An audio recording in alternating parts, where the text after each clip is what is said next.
Hi everyone, this is Aaron for Zollotech, and I'm going to compare the new iPad to the Nexus 7. Now a lot of you may or may not think that I should compare the two, but the main reason I'm comparing the two is I've gotten a lot of questions on should I spring for the extra money or wait until I can afford an iPad, or should I just buy the Nexus 7? So I thought I'd do a pretty thorough comparison that would better help you make that choice.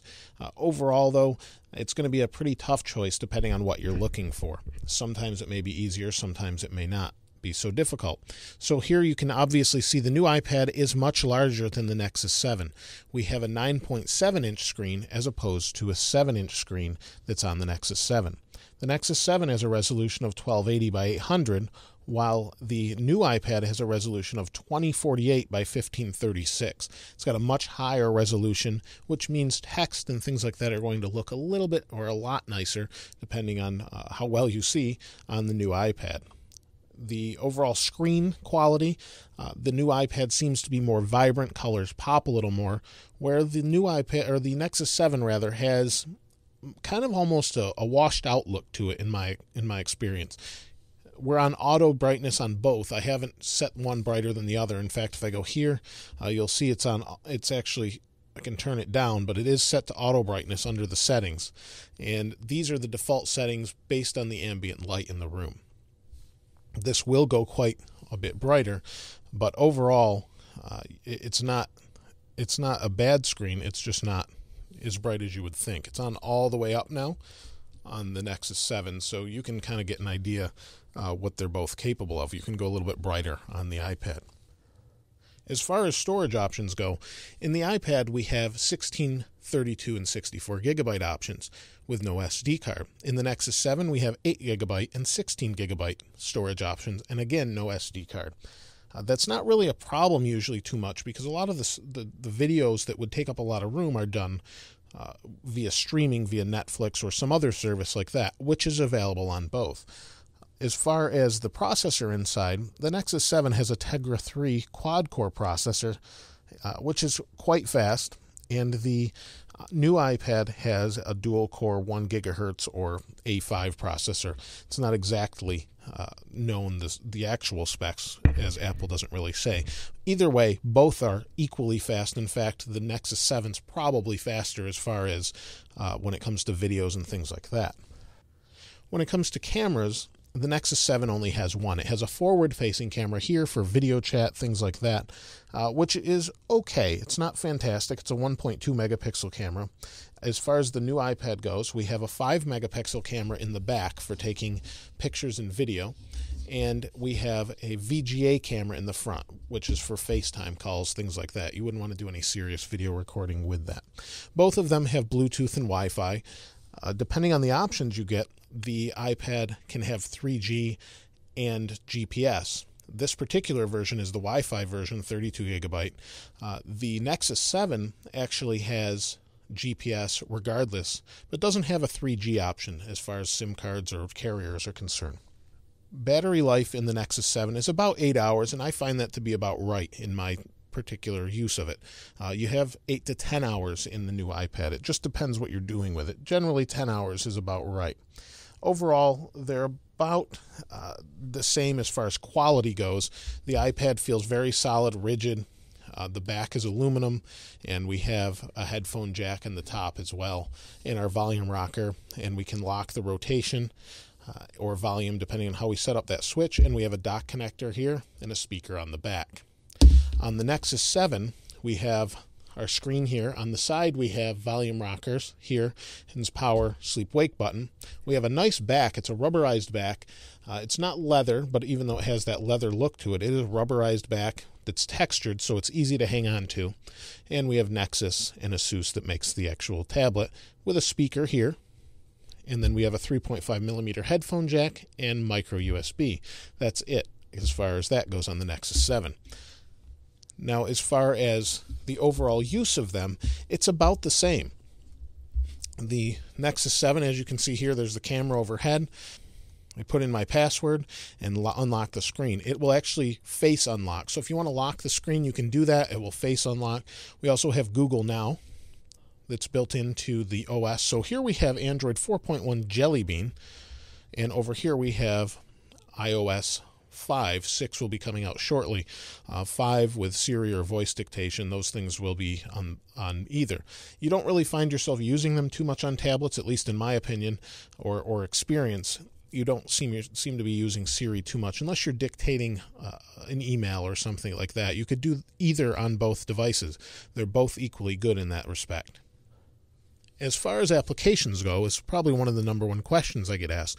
How is applications? Well, as you may be able to see already, we have Flipboard, Netflix I actually have on this page, somewhere under video entertainment here. Netflix, Hulu, ABC Player, TED Talks, Twit for This Week in Tech, and Time Warner Cable TV, all of which are available, other than maybe ABC, on Android. So just about anything you want can be available here. Hulu Plus. I find that most of the apps are very close, if not quality apps that are the same, but not quite the same maker. But overall, they're both about the same as far as applications go. You may find a few that you like better on the iPad and vice versa. The stores are pretty complete. You've got video rental and books. Let me go ahead and show you books here, as a lot of people want to know what it's like. And here's the store where you can get magazines. And then if you want to read a book, we have this option here. We'll go into the Nexus 7 manual, since it was with this. And if we want to turn the page, you get this nice little animation. Now, I'm assuming they did that animation because Apple probably patented one of the animations. But here we have Kindle, iBooks. Let's go into iBooks, and you can see this is turning the page as well.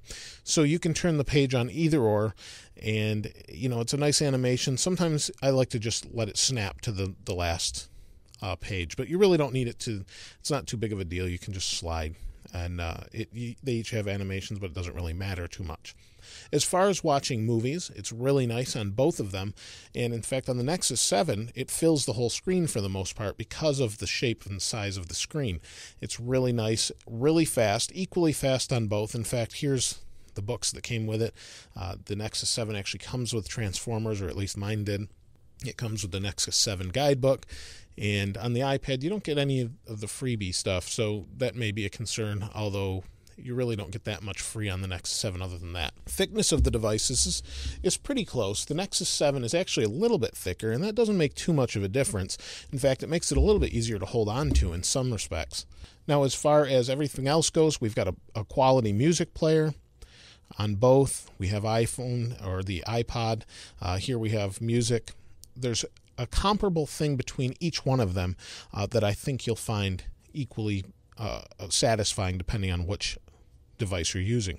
Now, in my particular case, there is an advantage in one particular aspect that I think the Nexus 7 has, strangely, because I've used an iPad for a very long time, since the first one, and an iPhone since the first one. But I think the Nexus 7 has the advantage here in the case of every single one of them has a GPS built in. That means you can use maps. You can use this as a GPS in your car using navigation, fully using navigation, and it works great.